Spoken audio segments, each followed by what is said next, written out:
Okay. आता बघा इकडे आपल्याला काय करायचं नीट बघा. आ- आपल्याला हार्ड कोडिंग अवॉइड करायचे. टार्गेट आपलं काय, तर हार्ड कोडिंग आपल्याला अवॉइड करायचे. आणि हार्ड कोडिंग म्हणजे काय, तर डायरेक्ट आपण एखादं नाव तिथं देतोय, तर त्याला म्हणतात म्हणजे काय करायचंय ते डायरेक्ट लिहितोय, त्याच्यासाठी कुठलं व्हेरिएबल डिक्लेरेशन नाहीये. तर डायरेक्ट आपण व्हॅल्यूज देतोय, याला म्हणतात हार्ड कोडिंग. हे आपण आधी पण बघितले हार्ड कोडिंगचा कन्सेप्ट. तर जसं की आपण काय देतो, ब्राउझर नेम असेल तर ते आपण डायरेक्टली तिथे क्रोम लिहिले. URL असेल जसं की इथे बघा आता, गेट कुठे आहे बघा, इथे गेट डॉट गेट आहे. इथे आपण काय केलं बघा, URL आपण कशी पाठवली, डायरेक्ट पाठवले. अशी डायरेक्ट URL इथे इथे काय पाहिजे होतं, URL नावाचं एक व्हेरिएबल पाहिजे होतं, URL डॉट गेट, आणि इथे URL, आणि ते कुठेतरी ग्लोबलला स्टोअर पाहिजे होतं. कळलं? तसंच इथे मी क्रोम पाठवले डायरेक्ट. इथे असं नाही पाहिजे होतं, इथे इथे ब्राउझर नेम एवढंच पाहिजे होतं. असं कोडमध्ये असं इथे कुठेतरी यूज करणं, याला हार्ड कोडिंग म्हणतात. ठीक आहे. तर हे याच्यातलं आता आदर्श एक्सपेक्टेड कसं आहे, तर तुमचा जो हे आहे, अं, इथे जे ऍप्लिकेशन आले, तर ह्याला कुठून तरी जिथून ह्याला कॉल केला जातोय तिकडनं त्याला ब्राउझर नेम पाठवलं जाते. ठीक आहे. तर इथेच याला स्ट्रिंग म्हणजे बघा, इथे पॅरामीटरला याचं इनपुटच काय येते, हे जे ब्राउझर नेम आहे ते इकडनं इनपुट येते तुम्हाला कुठून तरी. ही आदर्श वे ऑफ करण्याची आहे. ठीक आहे. त्यामुळे इथे ब्राउझर नेम इथून क्रोम ही ही ओळ इथे लिहिण्याची गरजच नाहीये. हे मी डिलीट करतो, म्हणजे सध्या कमेंट करतो. तर ब्राउझरने मी डायरेक्ट जिथून हे फंक्शनला कॉल केलं जाते तिकडनं येते. या फंक्शनला कॉल कुठून केलं जाते, तर लॉग इन मधून केलं जाते आणि इकडनं केलं जाते. तर इथून तुम्ही डायरेक्ट काय पाठवताय या फंक्शनला, जिथून पण कॉल केलंय तर त्या फंक्शनला तुम्ही ब्राउझर नेम पाठवताय. तर हे जे आहे स्ट्रिंग, इकडनं तुम्ही ब्राउझर नेम पाठवताय त्याला. हम्म. तर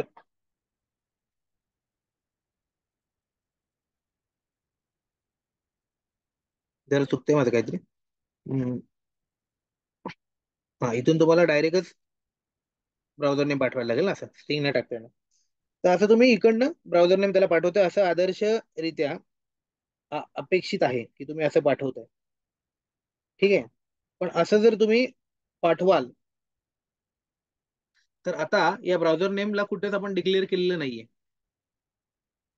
तर याच्यासाठीच जी व्यवस्था आहे की अशा ग्लोबल लेवलला या ब्राउझर नेमला कुठेतरी एका ठिकाणी डिक्लेअर करून ठेवणं आणि मग त्याला वापरणं.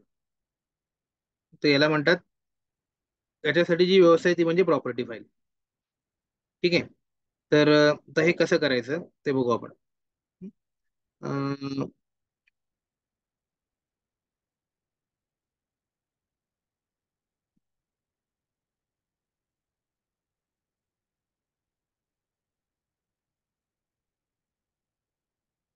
सध्या मी हे काढतो कारण सध्या इथे एरर येते. असं नको करू, सध्या आपण हे ठेवून देऊया. हा. हम्म. सध्या आपल्याला प्रॉपर्टी फाईलकडे फोकस करूया. तुम्हाला काय करायचं एवढं मी साधारण दाखवलं. आता थोडं प्रॉपर्टीज फाईलकडे फोकस करू पहिलं. आणि सध्या मी, ठीक आहे, असं तात्पुरतं राहू दे. नंतर बघू सध्या काय करायचं ते. हम्म. आता प्रॉपर्टीज फाईल कुठे बनवायची, पहिली तर आपण प्रॉपर्टीज फाईल बनवू आणि मग पुढे पुढे जाऊ. तर मेन मध्ये इथे सांगितलंय बघा ऑलरेडी कुठे बनवायची प्रॉपर्टी फाईल. तर तुम्हाला मेन मध्ये कॉन्फिग डॉट प्रॉपर्टीज, कॉन्फिग नावाचं एक हे बनवायचंय, फोल्डर बनवायचंय तुम्हाला, पॅकेज बनवायचंय. आणि मग त्या पॅकेजमध्ये तुम्ही कॉन्फिग डॉट प्रॉपर्टीज नावाची एक फाईल बनवायची. डॉट प्रॉपर्टीज हे एक्सटेन्शन जे आहे ते कंपल्सरी आहे ह्याच्यामध्ये. ठीक आहे. ते आपण आता मेन मध्ये येतोय. हे जे आहेत सगळ्या प्रॉपर्टीज फाईल वगैरे याची जागा असते मेन मध्ये. टेस्ट मध्ये फक्त टेस्ट केसला लागणाऱ्या, टेस्ट एक्झिक्युशनला लागणारा कोड. आपण बेस क्लास का लिहिला, कारण तो कोडचाच पार्ट होता ना, तो कोडचाच पार्ट आपण उचलला होता. ठीक आहे ना. तो कोड फक्त टेस्ट केस एक्झिक्युशन साठी लागणारा कोड होता. तो सगळा टेस्ट फोल्डर मध्ये. उरलेलं जे काय आहे ते सगळं आपण कुठे लिहितो, मेन फोल्डर मध्ये. ठीक आहे. तर आता मेन फोल्डर मध्ये मी आलो आणि आपले ऑलरेडी बघा इथे दोन फोल्डर बनलेले आहेत, दोन पॅकेजेस बनलेले आहेत. तर तिथे मी आणखीन एक पॅकेज बनवतो न्यू. आणि आपलं जे पॅकेज आहे, तर त्या पॅकेजचं नाव असेल कॉन्फिग. ठीक आहे. तर युटिलिटीज जसं याचं नाव आहे, तसं तुम्ही एक कॉन्फिग नावाचं हे बनायचं. आता याचं नाव तुम्हाला पाहिजे तसं तुम्ही देऊ शकता, जसं की डॉट तुम्हाला जसं द्यायचं असतं पॅरामाउंट वगैरे. पण आता जाऊ दे, सध्या ते तुम्हाला मी सांगितलं की त्याची गरज काय तुम्हाला कळलंय. ठीक आहे. तर नॉर्मलच आपण फक्त त्याला कॉन्फिग एवढंच नाव देऊया.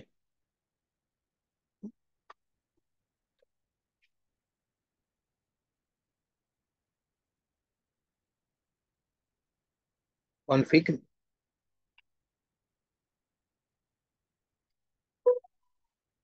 आणि ते कॉन्फिग मध्ये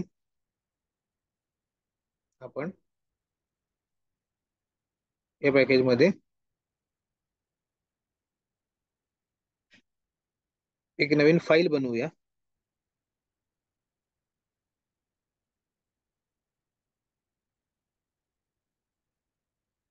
ठीक आहे. आणि ही फाईल जी आहे त्या फाईलचं नाव असेल कॉन्फिग डॉट प्रॉपर्टीज. कॉन्फिग नाव काय पण त्या नाव इम्पॉर्टंट नाही, पण पुढलं जे एक्सटेन्शन आहे डॉट प्रॉपर्टीज हे एक्सटेन्शन कंपल्सरी आहे. जसं डॉट जावा डॉट एक्सटेन्शन असतात ना, तसं याचं डॉट जेपीजी जसं याचं एक्सटेन्शन आहे डॉट प्रॉपर्टीज. डॉट प्रॉपर्टीज हे ऍज इट इज एक्सटेन्शन तुम्हाला द्यायचं आहे. तर ही प्रॉपर्टीज फाईल बनली इथे. आता याच्यामध्ये तुम्हाला कीज व्हॅल्यू पेअर टाईप गोष्टी द्यायच्या आहेत. ठीक आहे. म्हणजे तुम्हाला आता जे पण द्यायचंय त्याच्यामध्ये सगळ्यात पहिलं आपल्याला द्यायचं होतं ब्राउझर नेम. तर मग त्याचं नाव इथे तुम्ही लिहू शकता की तुम्हाला काय पाहिजे. तर तुम्हाला ब्राउझर नेम क्रोम पाहिजे. ठीक आहे. मग तुम्ही इथे ब्राउझर नेम क्रोम असं टाकू शकता. आणि इथून तुम्ही वन टाइम गोष्टी ग्लोबली बदलू शकता. म्हणजे तुम्हाला 10 ठिकाणी बदलायची गरज नाही. ब्राउझर नेम तुम्हाला फिक्स करायचंय की एक्झिक्युशन तुम्हाला क्रोम मधून करायचंय की तर तुम्ही एकदाच इथे प्रॉपर्टी फाईल मध्ये येऊन ते बदलायचं. ठीक आहे. तुम्हाला URL पाहिजे होते, समजा URL. जसं आपण मगाशी म्हटलो की URL ती होती. हा, तर आपली URL याच्यामध्ये जाऊन ही URL कुठली होती आपली गेट मध्ये ही आपण URL घेतो. बेस मध्ये गेली असेल ती सध्या. हा, ही. ठीक आहे. तर ही URL तुम्हाला वन टाइम प्रॉपर्टी फाईल मध्ये तुम्ही डिफाईन करू शकता. आणि त्याच्यानंतर फक्त तुम्हाला काय करायचंय ते व्हेरिएबल वापरायचे. सिंपल गोष्ट आहे. प्रॉपर्टी फाईल मध्ये काय ग्लोबल डिक्लरेशन तुम्ही कसं करता वरती, तशी गोष्ट आहे. हम्म. तर हे तुम्हाला फक्त असं जे पण आहे ते इथे फक्त लिहायचंय. बाकी काहीच करायचं नाही. आणि ही फाईल सेव्ह करायची. तर अशी बनली तुमची प्रॉपर्टीज फाईल. प्रॉपर्टीज फाईल बनवणं एवढं सोपं आहे. फक्त नंतर ती वापरताना थोडस हेच सिंटॅक्सेस आहेत की ते कशी वापरायची याच्यासाठी. ठीक आहे. तर ते बघू आता आपण की ते कशी वापरायची. तर अशा अनेक गोष्टी आता सध्या आपण दोनच बघतोय. पण जेवढ्या जेवढ्या अशा गोष्टी आहेत तशा खूप आहेत. नंतर आपण प्रॉपर्टी फाईल आपली खूप भरणार आहे जसं आपण थोडं थोडं पुढे जाऊ तशी. आणि ह्या टेस्ट आपण दोनच लिहिल्यात. या मी दोन साठी दाखवतोय. म्हणजे शीतावरनं भाताची परीक्षा असते तसं की टेस्ट केसेस आपण दोनच लिहिल्यात. कुठल्या दोन म्हणतोय मी, तर लॉग इन सिनेरिओ आणि रजिस्टर. असे सिनेरिओ आणखीन पण आहेत ना आपले खूप. ते आपण आणखीन ऍड करू शकतो. पण या दोघांसाठी मी जे दाखवतोय ते बाकीच्या 3 साठी 4 साठी 5 साठी सगळ्यांसाठी जे उद्या आपल्याला तुम्ही जेव्हा पुढे जाल तेव्हा मी याच्यामधनं जे कॉमन काढलं तसंच आता पुढला एखादा नवीन सिनेरिओ जेव्हा आपण घेऊ, म्हणजे इथे तुम्हाला सिनेरिओज माहिती आहेत. ठीक आहे ना. तर आता register scenario, log in scenario, log out scenario आहे, फॉरगॉट पासवर्ड आहे, सर्च फंक्शनॅलिटी सिनेरिओ आहे. या प्रत्येकासाठी तुम्हाला काय करायला लागणार, लॉग आउट साठी तुम्हाला जो कॉमन कोड तुम्हाला वाटतोय म्हणजे तो तुम्हाला प्रत्येकातनं काढायला लागणार. ठीक आहे. म्हणजे ह्या मी गोष्टी तुम्हाला दोघांसाठी दाखवतोय, पण हे सगळ्यासाठी ऍप्लिकेबल आहे. आणि सिनेरिओचं नाव तुम्ही काही दिलं तरी हे ऍप्लिकेबल सगळ्यांसाठी राहणार. कळतंय तुम्हाला. जे पण कॉमन गोष्टी काढताय तुम्ही सगळ्या बेस क्लासमध्ये टाकू शकता.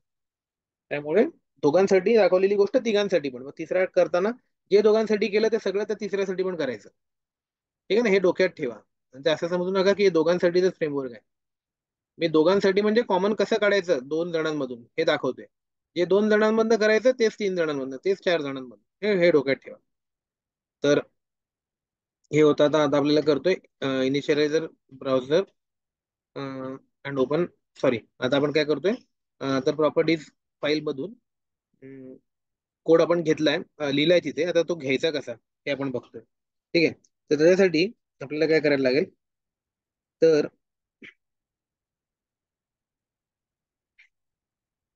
त्याच्यासाठी आपल्याला अं, आपले जो बेस क्लास असतो, म्हणजे बनवलं इथं, तर त्याच्यामध्ये आपल्याला ही जी प्रॉपर्टीज आहेत त्या घेण्यासाठी आपल्याला एक फंक्शन लिहायला लागतं.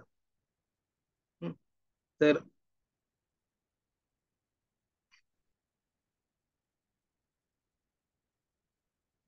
एक आपण फंक्शन लिहू आपल्या बेस क्लासमध्ये. बेस क्लासमध्येच का लिहायचं? कारण आता बघा इथे आपल्याला, आपण बघितलं लॉग इन मध्ये गेलो आणि इथे आपल्याला प्रॉपर्टी एखादी वापरायची, आपल्याला ब्राउझर प्रॉपर्टी वापरायची आहे, बरोबर आहे. तर जी पण प्रॉपर्टी आपल्याला वापरायची आहे, तर ती आपल्याला पहिली तर कॉल करायला लागणार, म्हणजे ती मिळवायला लागणार प्रॉपर्टीज फाईल मधनं. तर त्यासाठीच आपल्याला फंक्शन कुठलं तरी आपण कॉल करू. तर ते दोन दोन ठिकाणी परत आपण इथे लिहिणार, लॉग इन मध्ये लिहिणार आणि परत रजिस्टर मध्ये लिहिणार, परत रिपिटेशन होणार ना. त्याच्यामुळे अशी जी कॉमन फंक्शन्स आहेत ती सगळी आपण कुठे लिहिणार, बेस क्लास मध्ये लिहिणार. हे डोक्यात नीट ठेवा. बेस क्लास कशासाठी आहे? जी पण कॉमन फंक्शन्स आहेत डोक्यात नीट ठेवा हा, जी अख्ख्या फ्रेमवर्कला लागणार आहेत, ती तुम्ही बेस क्लास मध्ये लिहायची. ठीक आहे. आणि जी पण आहेत इंडिव्हिज्युअल, म्हणजे रजिस्टर मध्ये काय लिहायचं, तर फक्त रजिस्ट्रेशन साठी लागणारा कोड इथे लिहिणार. लॉग इन मध्ये काय लिहिणार, फक्त लॉग इन साठी लागणारा कोड इथे लिहिणार.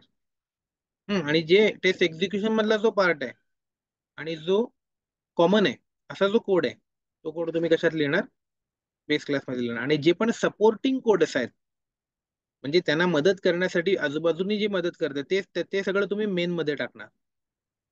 जे टेस्टच्या एक्झिक्युशनचा पार्ट नाहीये, ठीक आहे, पण जे सपोर्टिंग आहेत, तर ते सगळं तुम्ही कुठे टाकणार, तर मेन मध्ये टाकणार. ठीक आहे. त्यामुळे प्रॉपर्टीज फाईल म्हणजे या सपोर्टिंग ज्या गोष्टी मेन मधून येत आहेत, युटिलिटी सपोर्टिंग गोष्टी मेन मधून येतात, पण त्याचा जो ऍक्च्युअल कोड आहे तो टेस्ट मध्ये आहे. हे थोडंसं डोक्यात ठेवा, हे आपण कसे चाललोय. हा, तर आता परत आपण बेस क्लासमध्ये आलो. आणि बेस क्लासमध्ये आपण काय करू, एक पहिलं तर आपण हे फंक्शन बनवलं होतं, initialise browser and open application. तर तसंच आपण काय करणार, आणखीन एक फंक्शन बनवणार इथं. ठीक आहे. तर ते फंक्शन कुठलं असणार, तर प्रॉपर्टीज फाईल आपल्याला आधी काय करायला लागतं, लोड करायला लागते आपल्या कोडमध्ये. ठीक आहे. ती लोड झाल्यानंतर तुम्ही त्याला वापरू शकता. तिथे एक ऑब्जेक्ट बनतो आणि तो ऑब्जेक्ट जेव्हा लोड होतो, ती प्रॉपर्टी फाईल आपल्या कोडमध्ये, जेव्हा आपल्या प्रोग्राममध्ये आपल्या ह्याच्यात जेव्हा लोड होते, आपल्या या पर्टिक्युलर प्रोजेक्ट मधल्या या पर्टिक्युलर सेलेनियम प्रोजेक्टमध्ये आणि आपल्या या काइंड ऑफ या क्लासमध्ये जेव्हा ती आपण लोड करू शकतो, तेव्हाच आपण काय करू शकतो, तिला वापरू शकतो. त्यामुळे पहिला आपण तो कोड लिहिणार, तो या प्रॉपर्टी फाईलला लोड करण्यासाठीचा कोड लिहिणार, म्हणजे लोड करण्यासाठीचं फंक्शन लिहिणार.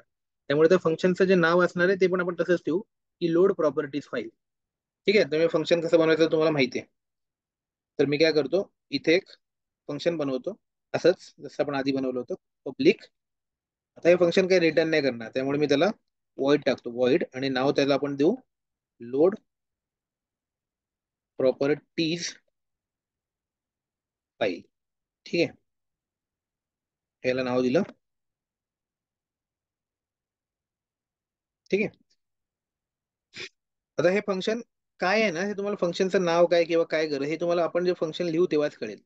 पहिली स्टेप तर सगळ्यांना कळली की प्रॉपर्टी फाईल का वापरतो, ग्लोबल डिक्लेरेशन करतोय आपण हार्ड कोडिंग अवॉइड करण्यासाठी. ते कसं करतोय ते आपण दाखवलं, दोन गोष्टी फक्त मी डेमो म्हणून घेतल्यात. ठीक आहे. सगळंच तुम्हाला शीतावरून भाताची परीक्षा असं आहे, की दोन गोष्टींवरून तुम्हाला आणखी पाच गोष्टी पण तिथेच टाकायच्या, हे आपण डोक्यात ठेवायचं.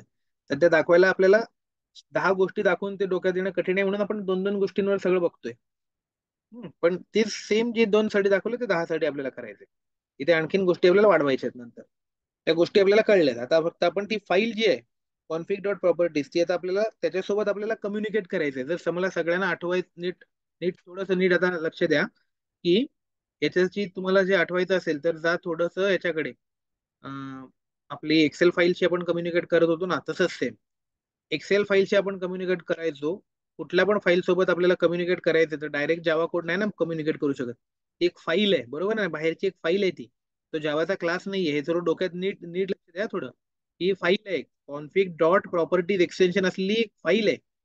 हे डॉट क्लास जावा नावाचा क्लास नाहीये, हा डॉट जावाचा पार्ट नाहीये. हा, आतापर्यंत आपण क्लास बघत होतो. हा क्लासमध्ये कसं इनहेरिट करा, ऑब्जेक्ट वापरा किंवा स्टॅटिक त्याचे क्लास नेम डॉट करा, आपण कम्युनिकेट करू शकतो. तर फाईल सोबत कसं कम्युनिकेट करणार? त्यामुळे फाईल सोबत कम्युनिकेट करायला आपल्याला काय करायला लागतं, तुम्हाला पण माहिती आहे की तुम्हाला ते इनपुट स्ट्रीम वगैरे जे सगळं आहे जावाचे ते वापरायला लागतं. आणि त्या फाईलचा पाथ द्यावा लागतो. इथे या जा फाईलमध्ये या फाईल पर्यंत पोहोच आणि मग त्या फाईल मधनं या गोष्टी उचल. ठीक आहे, असं आपल्याला करायला लागतं. तर ते आता कसं करायचं ते आपण याच्यात बघणार आहोत. तर हा सिंटॅक्स इंटरव्ह्यू खूप एक आवडता क्वेश्चन आहे इंटरव्ह्यू वाल्यांचा, की प्रॉपर्टीज फाईल मधनं डेटा कसा घेता. तसंच एक्सेल फाईल मधनं डेटा कसा घेता. अपाचे डॉट पीओआय, एक्सएसएफ इनपुट, एक्सएसएफ वर्कबुक, आठवतं ना कसं करत होतो. तर तसाच आपण हा एक इंटरव्ह्यू क्वेश्चन आहे की प्रॉपर्टी फाईल मधनं ग्लोबल डेटा तुम्ही स्टोअर, म्हणजे ग्लोबल डेटा तुम्ही कुठं स्टोअर करता. मग आपण सांगतो एक फाईल आहे आमची तिथे करतो, मग ते कसा घेता. मग ती प्रॉपर्टी फाईल आहे आमची, मग कसा घेतो तर असा घेतो. तर त्याच्यात पहिला स्टोअर करतो आणि मग पुढे काय करतो, ती फाईल लोड करतो. तर कशी लोड करतो त्याच्या स्टेप्स आहेत. तर काय करायचं, तर सगळ्यात पहिलं प्रॉपर्टीज फाईल मधल्या डेटा सोबत कम्युनिकेट करण्यासाठी आपल्याला प्रॉपर्टीज नावाचा क्लास वापरायला लागतो जावाचा. ठीक आहे, त्यामुळे सिंपल आहे. पहिला तर तुम्हाला प्रॉपर्टीज नावाचा एक क्लास आहे, रेडीमेड क्लास आहे तो, आपल्याकडे आहे ऑलरेडी आपल्या लायब्ररीमध्ये जावाच्या. तर त्यामुळे तुम्हाला हा प्रॉप नावाचा हा क्लास वापरायला लागतो. त्याचा तुम्हाला क्लास वापरायला लागतो आणि त्याचा आपण ऑब्जेक्ट बनवतो पीआरओपी नावाचा. हे तर तुम्हाला माहिती आहे. आता याचा क्लास वापरायचा म्हणजे त्याचा एक तुम्ही ऑब्जेक्ट इन्स्टन्स क्रिएट करा. ठीक आहे, हा क्लास तुम्ही वापरला. झालं, आता या क्लासला आपण इम्पोर्ट करू. ठीक आहे, तर युटिल बघा, जावा युटिल प्रॉपर्टीज, जावाच्या युटिल मध्ये प्रॉपर्टीज नावाचा बाय डिफॉल्ट क्लास आहे. तो फक्त वापरायचा आहे. पहिली स्टेप नीट लक्षात ठेवा, कसं कसं करायचं. इंटरव्ह्यू क्वेश्चन आहे, 3 स्टेप आहेत. त्या रट्टा मारायच्या आहेत, म्हणजे लक्षात ठेवायच्या आहेत की अशाच्या अशा उकायला लागतात, तिथे लिहून दाखवायला लागतात नोटपॅडवर कसं करतो. ठीक आहे, एक्सएस एकच्या स्टेप आहेत, 4-5 स्टेप आठवते ना. पहिले वर्कबुकला जायचं, मग रोला जायचं, मग सेलला जायचं. हे आठवत असेल, शीटला जायचं, मग रोला जायचं, मग सेलला जायचं. आणि मग कसं करायचं डॉट, तुम्हाला कसं ते भेटायचं ते जसं लिहून दाखवायला लागतं, तसं हे पण दाखवायला लागतं. हं? त्यामुळे हा हा एक स्टँडर्ड इंटरव्ह्यू क्वेश्चन आहे. हा डोक्यात ठेवा नीट. आणि कुठे वापरतो, आता तुम्ही फ्रेमवर्क बनवते त्यामुळे आता तुम्हाला इंटरव्ह्यूचे रट्टा मारण्याचे क्वेश्चन वेगळे, की तुम्हाला आतापर्यंत तुम्ही हा प्रॉपर्टी फाईल कशी हँडल करता, तुम्ही उत्तर एक फेकाल, तुम्हाला फक्त आतमधला कोड 4 लाईनचा माहिती आहे. आता आपण एक्झॅक्टली फ्रेमवर्क मध्ये बघतोय की त्याची गरज कुठून आली आणि आपण कुठे वापरतोय, कुठल्या क्लासमध्ये असणार आहे ती बेस क्लासमध्ये. म्हणजे हे व्हिज्युअलाइज करा नीट. आता तुम्ही की तुमचं हे फ्रेमवर्क एकदम व्हिज्युअलाइज झालं पाहिजे. फोल्डर स्ट्रक्चर, कुठल्या फोल्डर मध्ये काय असणार, मेन मध्ये काय असणार, टेस्ट मध्ये काय असणार, कुठल्या तुम्ही कशात वापरणार. आता तुम्हाला हे सगळं माहित राहणार. त्यामुळे फ्रेमवर्क करून उत्तर सांगणं आणि थिअरॉटिकल म्हणजे प्रिंटेड इंटरव्ह्यू क्वेश्चन आन्सर्स वाचून उत्तर सांगण्यात जमीन आसमानाचा फरक आहे. आता तुम्ही ऍक्च्युली ते करताय, बनवून सांगताय. ठीक आहे, पण बनवलं त्याचा अर्थ असं होत नाही ते पाठ होईल, ते रट्टा पण मारायला लागतं. कारण बनवून लक्षात नाही राहत गोष्टी. त्यामुळे रट्टा पण म्हणजे ते पाठ पण ठेवा आणि बनवल्यामुळे तुम्हाला कुठे आहे, कसं आहे, काय ते पण कळेल. हे दोन्ही गोष्टी नीट राहा. आपण केलंय म्हणून आपल्याला सांगते लक्षात पण राहू नका. हा, मग ती रट्टा मारणारी पुढे पुढे जातील. दोन्ही पण याच्यात राहा, रट्टा तर राहू द्या. थडाथड तिथे टाईप करता पण आलं पाहिजे.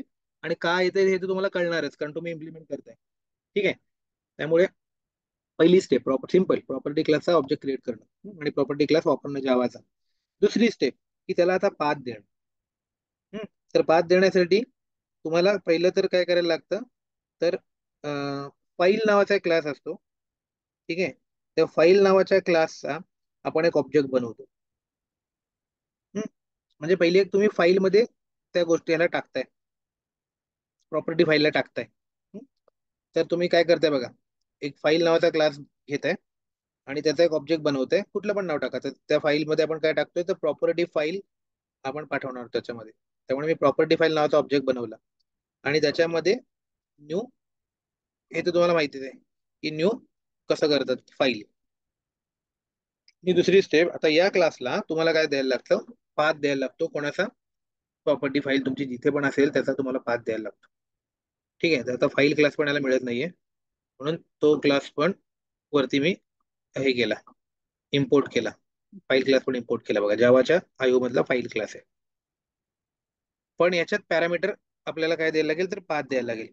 तर पाथ एक तर तुम्ही डायरेक्ट देऊ शकता किंवा इनडायरेक्ट इथपर्यंत येऊन तुमच्या डिरेक्टरी पर्यंत येऊन पुढला पाथ त्याला कॉन्कॅट करू शकता. मागच्या वेळी मी सांगितलं आहे तुम्हाला, लक्षात नसेल तर.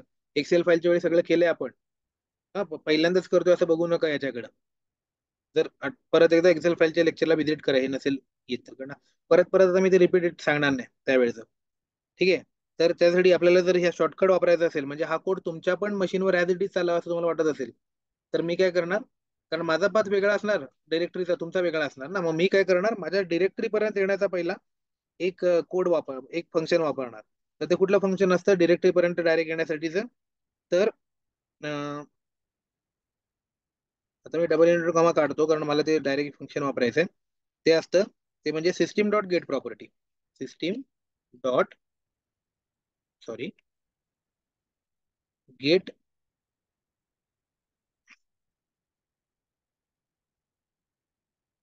System dot get property.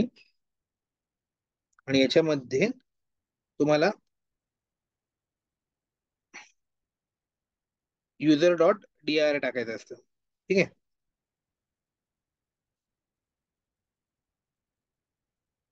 User dot directory, म्हणजे तुमची जी पण डिरेक्टरी असेल तिथे तो डिफॉल्ट तुम्हाला आणून सोडतो. म्हणजे आता करंट जी तुमची डिरेक्टरी आहे तिथे तो आणतो. हे फंक्शन आहे, मागच्या वेळी आपण बघितलं एक्सेल फाईलच्या वेळी, त्यामुळे परत मी रिपीट नाही करत. आणि मग तिथून पुढचा पाथ म्हणजे तुमच्या या प्रोजेक्ट इथपर्यंत, या डिरेक्टरी पर्यंत त्यांनी आणून सोडला. ठीक आहे. म्हणजे एसआरसीच्या वरपर्यंत बघा, एसआरसी जिथून आहे ना इथपर्यंत तुम्हाला त्याने आणून सोडला. इथपर्यंत. तर आता इथून पुढचा पाथ तुम्हाला द्यायला लागणार. ठीक आहे. तर मग तो पाथ तुम्हाला कसा देतो, तर तो तुम्हाला डबल इन्व्हर्टेड कॉमा मध्ये देऊन तुम्ही कॉन्कॅटिनेट करता. आणि तो डबल बॅकस्लॅश मध्ये तुम्ही पाथ देता.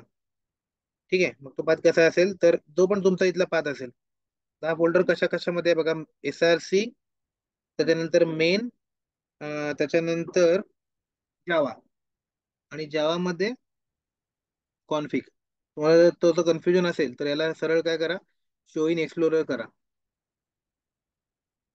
आणि इथे बघा त्या पाथला.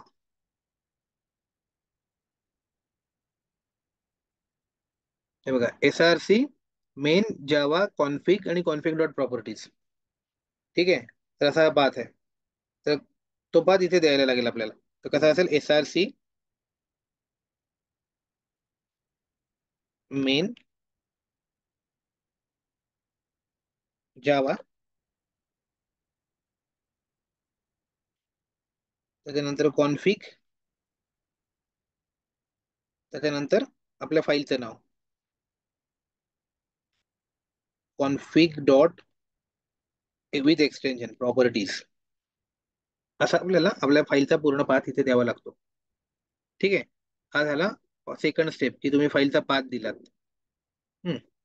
आता थर्ड स्टेप, की आता तुम्हाला नेहमीची स्टेप, की फाईल इनपुट स्ट्रीम वापरायला लागणार.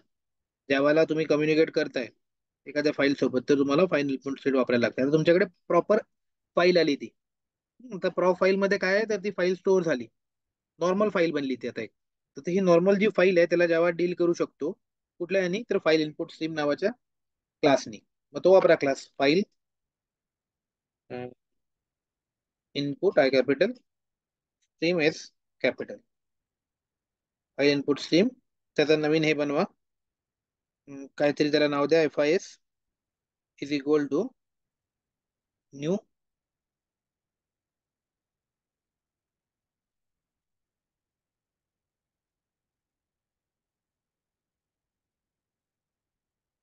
आणि याच्यामध्ये काय पाठवणार तुम्ही, तर हा जो ऑब्जेक्ट आहे प्रॉपर्टी फाईलचा तो याच्यामध्ये पाठवणार. ठीक आहे. म्हणजे आता ही फाईल तुम्ही एफ आय एस वापरून काय करू शकता, याच्यासोबत डील करू शकता. हम्म. फक्त आता याच्यामध्ये तुम्हाला कंट्रोल शिफ्ट हो करावं लागणार.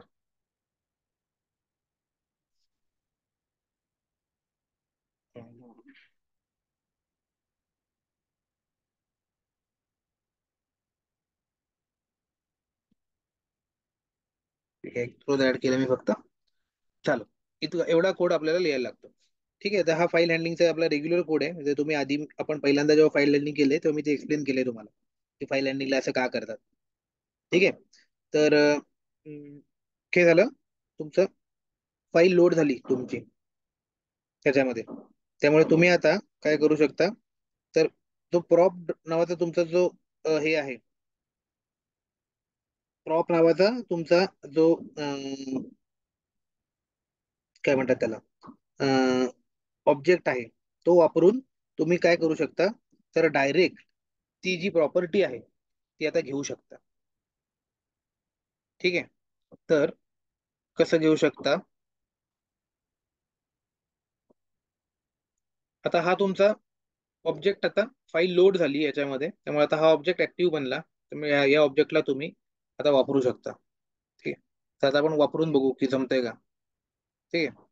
तर एकदा मी काय करतो, हा कुठे वापरायला लागणार आहे आपल्याला, आपल्याला पण माहिती आहे की जिथे आपल्याला तो ब्राउझर आपण इनिशियलाइज केला होता लॉगिन मध्ये, सेटअप मध्ये मी म्हटलं होतं ना, अं, इथे तुम्हाला ब्राउझर पाठवायला लागेल, ब्राउझर नेम पाठवायला लागेल. ठीक आहे. तर आता हे ब्राउझर नेम कसं पाठवायचं, तर याच्यासाठी एक मेथड आहे. तर हे ब्राउझर नेम तुम्हाला कुठून घ्यायचं, तर प्रॉपर्टी फाईल मधून घ्यायचंय. आता इथून मी काय करणार बघा, प्रॉप ऑब्जेक्ट वापरणार, डॉट करणार. हम्म. आणि इथे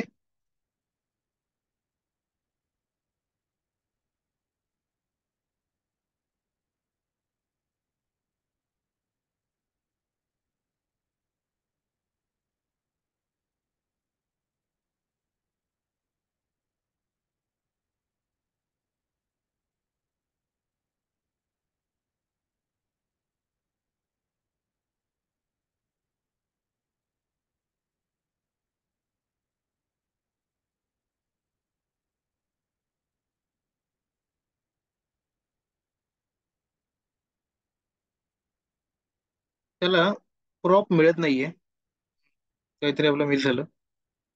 बेस मध्ये जायला लागेल, परत सेव्ह झाला का बघतो एकदा, कंट्रोल सेव्ह करतो. अरे सॉरी सॉरी, हा आता बघा गडबड काय झाली बघा. हे बघा, हे प्रॉपर्टीज आहे ना, ते आपण या फंक्शनच्या आतमध्ये डिक्लेअर केलं. ठीक आहे. त्यामुळे हे प्रॉप जो आपला व्हेरिएबल बनलं, हे काय बनलं, तर लोकल व्हेरिएबल बनलं. प्रॉपर्टीज प्रॉप हे लोकल व्हेरिएबल बनलं. ठीक आहे. त्याच्यामुळे अं, तुम्हाला काय, ते याच्या बाहेर गेल्यानंतर त्याचा स्कोप संपला. त्यामुळे या क्लासचं ते व्हेरिएबल नाही बनलं. आणि इथं मी डायरेक्ट काय केलं, मी प्रॉप डॉट वापरायला गेलो. तर प्रॉप डॉट इथे वापरल्यानंतर तुम्हाला म्हणायला लागला, आता मी पहिले दाखवतो काय असतं ते. तर प्रॉप डॉट एक मेथड असते, ती मेथड म्हणजे गेट प्रॉपर्टी.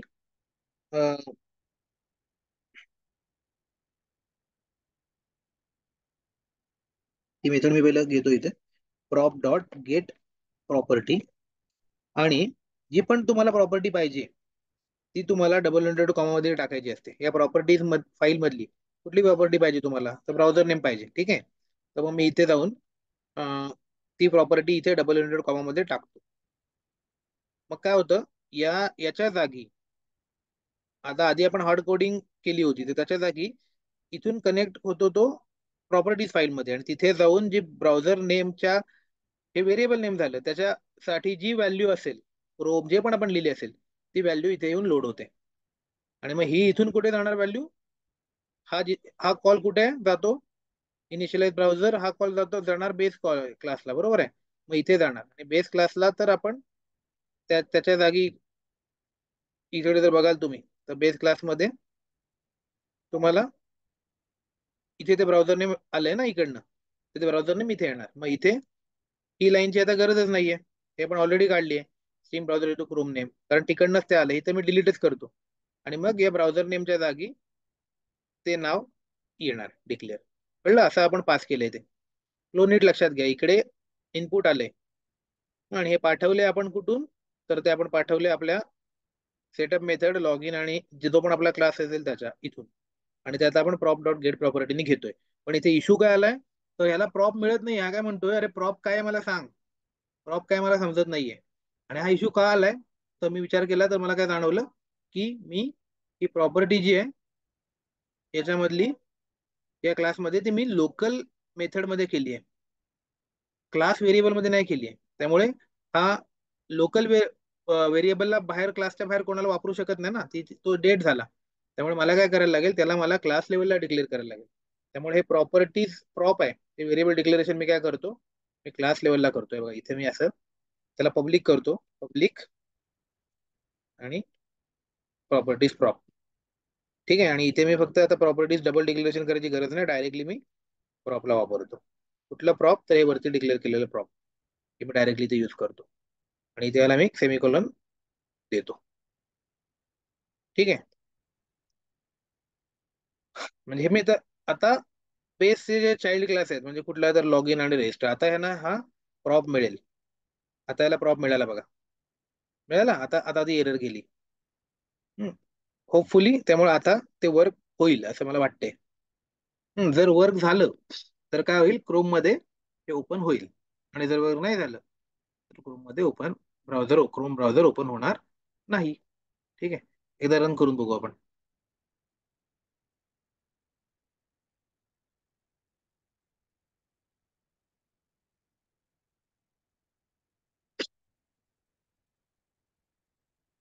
अं, नाही झालं. क्रोम ब्राउझर ओपन झालं नाही बघा, नीट लक्ष द्या. एरर बघू आपण काय आली ते. सगळ्यात तुम्हाला मजेदार गोष्ट ही वाटली पाहिजे की एरर काढणं. असं एरर तुम्हाला टेन्शन असं नाही आलं पाहिजे. आता वाटलं पाहिजे अरे काय नवीन काहीतरी आता यांना शिकायला मिळणार आहे. हम्म, बघा इथे काय झालंय. This dot property is null म्हणतोय. ठीक आहे. म्हणजे जी प्रॉपर्टी आपण पाठवतोय तिथे नल आहे म्हणतोय ते. कळलं आपल्याला, म्हणजे मिळाली इथे काय इश्यू झाला, धिस डॉट प्रॉपर्टी नल चालली आहे असं याचं म्हणणं आहे. म्हणजे कसं आता ओळखायचं बघा. आता एरर पटापट, आता ही एरर रन टाइम आली आहे. ठीक आहे. ही काय प्लॅन एरर नाही आहे ना आपली, म्हणजे आता मला पण अचानकच आली आहे. तर त्याच्यामुळे मग मी कसं करतोय अनालिसिस हे ऑब्झर्व करा थोडं. तर आता दिस डॉट प्रॉपर्टी म्हणजे काय, इथून मी ग्रेड प्रॉपर्टी वापरली होती. तर ही प्रॉपर्टी जी येते ब्राउझर नेम, ठीक आहे, तर ती तो म्हणतोय की ती नल आहे. दिस डॉट प्रॉपर्टी नल. आणि कुठे आली होती आपलं बघायचं राहिलं. ठीक आहे. Browser name,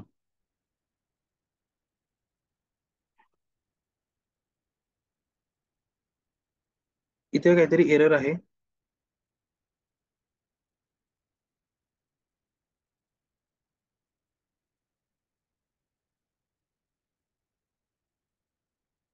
the word Chrome is not correctly spell.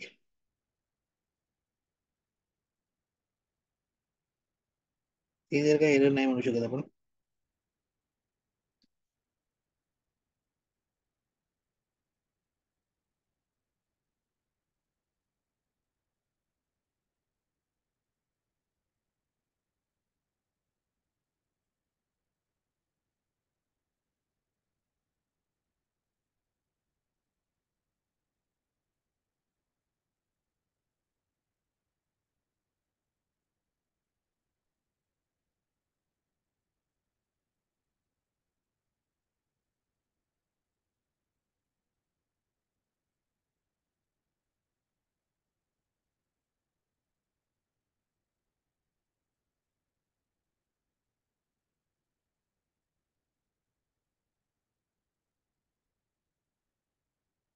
हो सॉरी, एक आपली स्टेप राहिली रे, मिस झाली.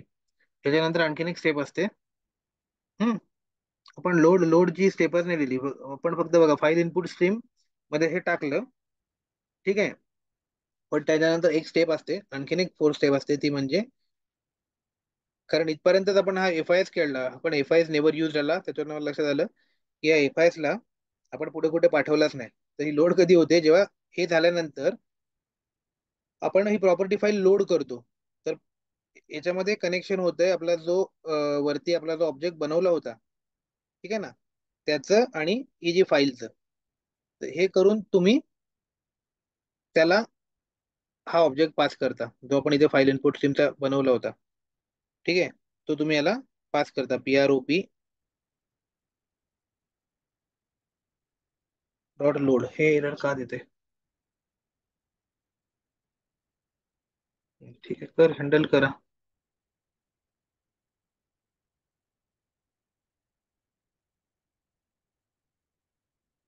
ठीक आहे. तर हा, ही एक स्टेप मिसिंग झाली होती. तर जेव्हा तुम्ही प्रॉपर्टीचं मी आधी सांगत होतो ना, तेव्हा चार स्टेप सांगायला लागतात. पहिली तर प्रॉपर्टी बनवणं, त्याच्यानंतर पाथ देणं, त्याच्यानंतर फाईल इनपुट स्ट्रीमनी ती फाईल रीड करणं, आणि त्याच्यानंतर जो तुम्ही प्रॉपर्टीचा ऑब्जेक्ट बनवला होता त्याला ती फाईल कनेक्ट करणं. ह्या फोर्थने ऍक्च्युली ती फाईल काय होते, लोड होते. तर आपण ही स्टेप मिस केली होती. त्यामुळे आपण आपली प्रॉपर्टी फाईल लोडच झाली नव्हती. आपलं नाव काय या फंक्शनचं, लोड प्रॉपर्टी फाईल, पण ती लोडच झाली नव्हती. आता या स्टेप नंतर ती लोड झाली. आता होपफुली ते वर्क होईल. आता वर्क झालं पाहिजे. ठीक आहे, परत एकदा एरर आली आहे, पण ती एरर तीच आहे की दुसरी आहे बघू आपण.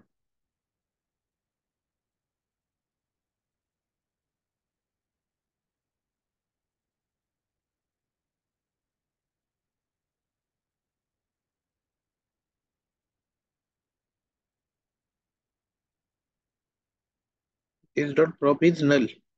परत एकदा तीच एरर आहे.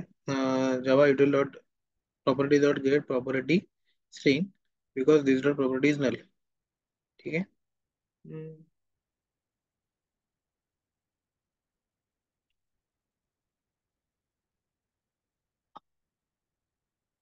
Control S.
हम्म.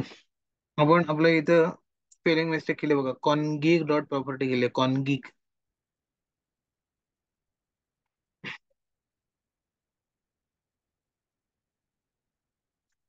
त्याने तिथे एरर द्यायला पाहिजे होती. तिथे एरर का नाही दिली? ठीक आहे, रन करून बघतो.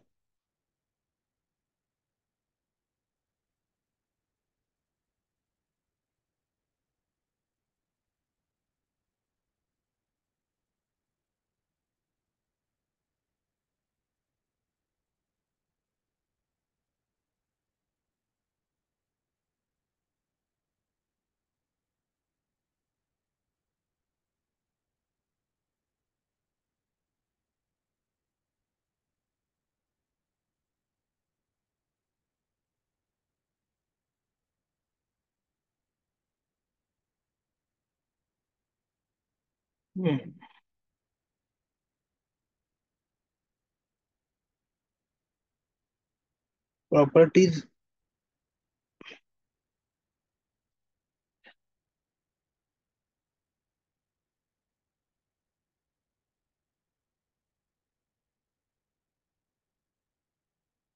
पब्लिक प्रॉपर्टीज बरोबर आहे. Prop is equal to new properties बरोबर आहे. फाईल, एक ऑब्जेक्ट बनवला न्यू फाईल, आणि त्याला आपण सिस्टीम डॉट गेट प्रॉपर्टीनी पाथ दिला युजर डॉट डी आर बरोबर आहे. आणि त्याला प्लस आपण कॉन्कॅट केला आपला पाथ एसआरसी पासून. आणि नंतर फाईल इनपुट स्ट्रीमचा ऑब्जेक्ट बनवला न्यू